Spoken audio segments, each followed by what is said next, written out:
Zara discovers a unique way to counteract the alien invasion. Mobilization of human resources and unexpected capabilities. Strategic turning point in the conflict. Part 4, The Crucible of Survival. Intense confrontation between humans and invaders. Revealing human adaptability and innovative problem-solving. Personal sacrifices and collective strength. Part 5, Resonance of Hope. Culmination of the human resistance. Larger implications for galactic politics. Transformation of interstellar relationships. Now, I'll begin writing Part 1. Part 1, The Quiet Before the Storm. The Horizon Research Station hung like a delicate crystal against the infinite blackness of space, its transparent geodesic modules reflecting starlight in a mesmerizing dance. Inside one of these modules, Dr. Zara Reyes carefully adjusted the microscopic tendrils of a bioluminescent organism native to the Kepler 452b system. Her dark hands moved with practiced precision, her deep brown eyes focused intently on the microscopic life form. Around her, the soft hum of advanced scientific equipment created a soothing background rhythm. The station was a testament to human curiosity, a collaborative research hub where scientists from multiple species worked together to unravel the mysteries of the universe. Zara had always been fascinated by the intricate ways life adapted to extreme environments. Her current research focused on symbiotic relationships between different microbial ecosystems, a field that had fascinated her since childhood. Growing up in the diverse megacities of South America, she had learned early on that survival often depended on cooperation and mutual understanding. The station's chief administrator, a Vortian named Kral Nick, walked past her research bay. His translucent skin shifted colors, a characteristic of his species that indicated mood and communication. Today, he was a calm blue, suggesting contentment and routine. Progress on the Kepler samples? Kral Nick's melodic voice resonated through the communication implant. Fascinating developments, Zara responded, her eyes never leaving the microscopic scene. These organisms have a remarkable ability to communicate through bioluminescent signals. It's almost like a complex language. Their conversation was interrupted by a soft chime, a routine communication ping from the station's outer monitoring systems. Nothing unusual, or so it seemed. Little did Zara know that beyond the station's protective shields, something was stirring in the vast, cold emptiness of space. The Krelax Collective, a technologically advanced but culturally rigid species, had been watching. Observing. Calculating. Their massive biomechanical ships moved with a predatory silence, their sensor arrays probing the research station's defenses. Generations of conquest had taught them that knowledge was the most valuable resource in the universe, and this station represented a treasure trove of scientific discoveries. Back in her research bay, Zara continued her work, unaware of the gathering storm. The bioluminescent organisms pulsed softly, their tiny lights creating a mesmerizing pattern. If one looked closely, it almost seemed like a warning, a subtle Morse code of light and darkness. The station continued its peaceful rotation, a beacon of scientific collaboration floating in the infinite void. Humans, Vortians, and dozens of other species worked side by side, their shared passion for discovery creating a fragile but beautiful harmony.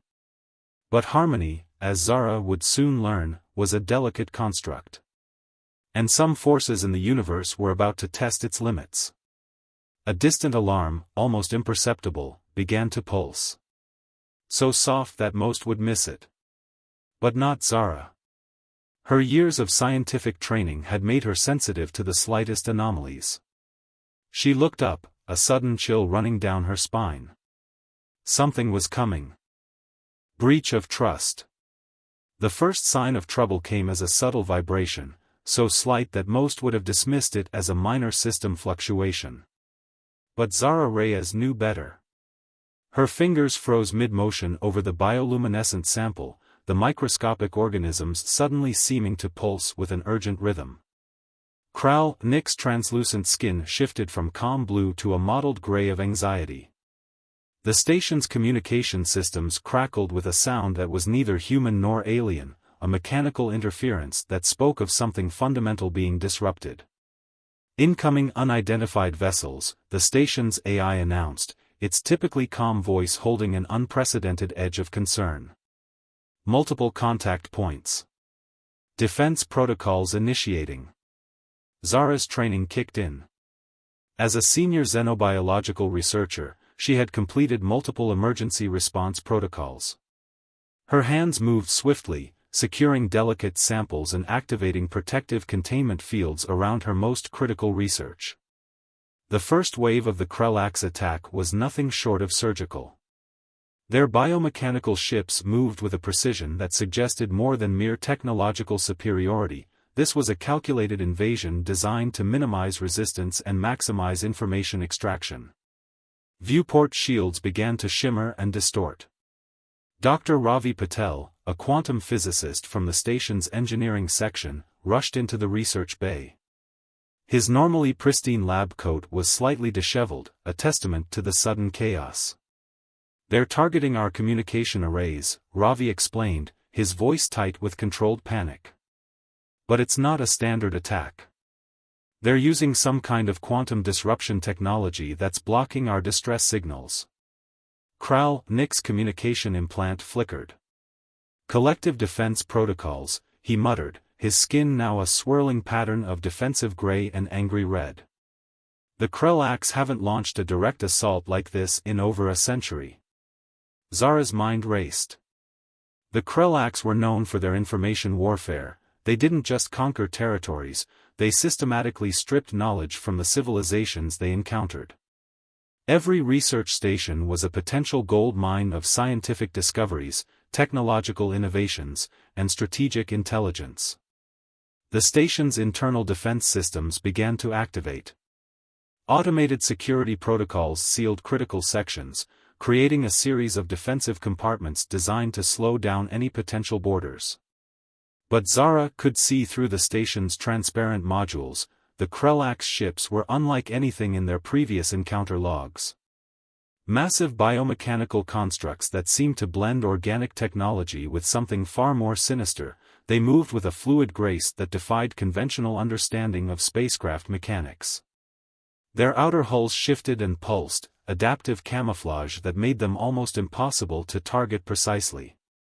"They're not just attacking," Zara realized out loud, "they're studying us even as they breach our defenses." A sudden explosion rocked the station's outer module. The research bay's protective fields flickered momentarily, a dangerous sign that their defensive capabilities were being systematically overwhelmed. Ravi's hands flew over a holographic interface, attempting to reroute power and maintain critical system integrity.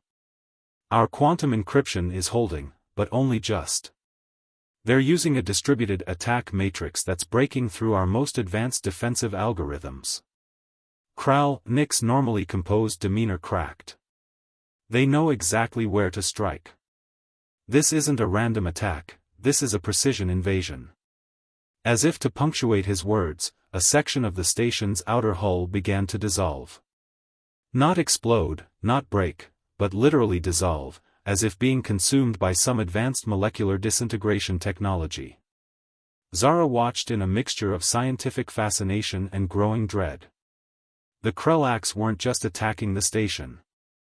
They were methodically dismantling it, layer by layer, with a precision that suggested they were more interested in the knowledge contained within than in simple destruction. "Prepare for potential boarding," Nick's voice cut through the growing chaos. "Seal all critical research sections. Initiate emergency protocol Omega-7." Something fundamental was changing. This was no ordinary conflict. This was the beginning of something much larger, a confrontation that would challenge everything humanity understood about survival, resistance, and the true nature of intelligence. And at the center of it all stood Zara Reyes, a scientist who was about to discover that knowledge was the most powerful weapon of all. Awakening of resistance. The station's emergency lighting cast an eerie red glow across the research modules. What had begun as a precision invasion was now a full-scale assault, with the Krelax systematically dismantling their defenses piece by piece. Zara Reyes stood at the intersection of scientific observation and survival instinct. Her eyes darted between the microscopic organisms in her research samples and the approaching threat. Something about the bioluminescent specimens she'd been studying began to form a pattern in her mind, a connection that most would have missed in the chaos of the invasion. The communication network, she muttered, more to herself than to her colleagues. It's not just a biological process. It's a survival mechanism. Dr. Ravi Patel looked up from his quantum communication interface, confusion etched across his face. What are you talking about? Zara's fingers moved rapidly across her research terminal. The microscopic organisms she'd been studying, originally thought to be simple bioluminescent life forms, were showing an unprecedented level of adaptive communication. Each pulse of light was more than just a random emission. It was a complex language, a survival strategy that allowed them to adapt to extreme environments. We've been looking at defense all wrong, Zara explained, her voice gaining intensity. Traditional warfare assumes direct confrontation. But these organisms survive by adapting, by communicating, by becoming part of their environment. Nick approached, his translucent skin now a swirling pattern of deep blues and urgent crimsons. Explain. Quickly. Zara pulled up a holographic display of the microscopic organisms. What appeared to be random light pulses was actually a sophisticated communication network. Each organism could instantaneously share information, adapting its molecular structure to environmental threats. The Krelax are using a distributed attack system, Ravi interjected, breaking through our defenses by attacking multiple points simultaneously. Exactly, Zara responded. But what if we could create a similar network? Not of ships or weapons, but of information. Her hands flew across the interface. She began repurposing the communication protocols of the bioluminescent organisms, translating their survival mechanism into a station-wide defensive strategy. It was a radical approach, using biological communication principles to create a dynamic, adaptive defense network. The station systems began to change. Instead of fixed defense protocols, the computer systems started to mimic the adaptive communication of the microscopic organisms. Each module became a node in a living, breathing network that could instantaneously share information and adjust to threats. A Krelax boarding pod began to breach the station's outer hull. But instead of encountering a static defense, they found something entirely unexpected. The station itself seemed to be alive, shifting, adapting, redirecting their invasion force. Gravity fluctuated unpredictably. Environmental controls created localized zones that disrupted the invaders' technological systems. It was as if the entire station had become a single, intelligent organism. They're trying to extract information, Zara explained, but we're going to turn their strategy against them. Ravi looked stunned. You're using their own invasion methodology as a defense mechanism? More than that, Zara responded, her eyes gleaming with a mixture of scientific excitement and survival instinct. We're creating a living information network that can learn, adapt, and resist. The Krelax boarders found themselves trapped in corridors that seemed to reshape themselves, in rooms where gravity and atmospheric pressure became unpredictable weapons. They were facing not just a technological defense, but a fundamentally different approach to survival. Nick watched in amazement as the station transformed. This isn't just a defense, he whispered. This is evolution in real time. Outside the station, the Krelax ships began to realize they were facing something entirely unexpected. This wasn't a simple research station. This was a living system that could think, adapt, and resist. And at the center of it all was Zara Reyes, a scientist who had just transformed the understanding of defense, survival, and the very nature of intelligence. The real battle was just beginning. The crucible of survival. The transformed research station pulsed with an alien rhythm, a living network of adaptive intelligence that defied the Krelax invasion. Zara Reyes stood at the epicenter of this unprecedented defense, her scientific mind working at hyperspeed to anticipate and counter each of the invaders' moves. Deep within the station's core, the bioluminescent organisms she had been studying became the key to their survival. Their ability to communicate and adapt instantaneously was now integrated into the station's entire defensive system. Each module, each corridor became a potential weapon, a living, thinking barrier against the invasion. The Krelax borders found themselves in a nightmare of constant adaptation. Corridors would shift, gravity would fluctuate, and environmental conditions would change in milliseconds. What had begun as a precise, calculated invasion was now a desperate struggle against an enemy that seemed to think and breathe as a single organism. "They're trying to isolate our communication systems," Ravi Patel shouted, his fingers dancing across multiple holographic interfaces. "But our network is no longer linear. It's more like a living neural network." Nick's translucent skin shifted in patterns of defensive strategy, his species' natural communication method working in perfect synchronization with the station's new defensive capabilities. "They expected a static target," he observed. "Instead, they've found a living, breathing entity." Zara's focus was absolute. She had long suspected that the microscopic organisms she studied held secrets far beyond simple biological processes. Now, those secrets were becoming their salvation. The bioluminescent specimens were essentially creating a distributed intelligence network that could predict, adapt, and counter the Krelax invasion in real time. A Krelax boarding team attempted to breach a critical research module. But instead of a traditional defense, they encountered something entirely unexpected. The module's environmental systems began to mimic the exact atmospheric conditions of the boarder's home world, but with subtle, destabilizing variations. Breathing became difficult. Technological implants began to malfunction. The very air seemed to resist their presence, creating a hostile environment that went beyond physical barriers. "It's not just blocking them," Zara explained to Ravi, her eyes gleaming with scientific excitement. "It's learning from them. Each interaction is providing more data, more understanding." The station had become a living intelligence, a collective organism that could think, adapt, and resist. The Krelax had launched countless invasions across the galaxy, always relying on their superior technological capabilities. But they had never encountered a defense that could learn and evolve in real time. In one critical moment, the station's adaptive network did something unprecedented. It began to broadcast the Krelax's own communication frequencies back at them, but with subtle manipulations that created confusion and discord among their invasion force. Ravi watched in amazement as the invaders' communication networks began to break down. "We're not just defending," he realized. "We're turning their own strategies against them." The battle was no longer about physical confrontation. It was a war of intelligence, of adaptation, of survival. The research station had transformed from a simple scientific outpost to a living weapon, a testament to the power of collective intelligence and adaptive thinking. Zara Reyes had become more than just a scientist. She was the architect of a new form of resistance, a strategy that went beyond traditional military thinking.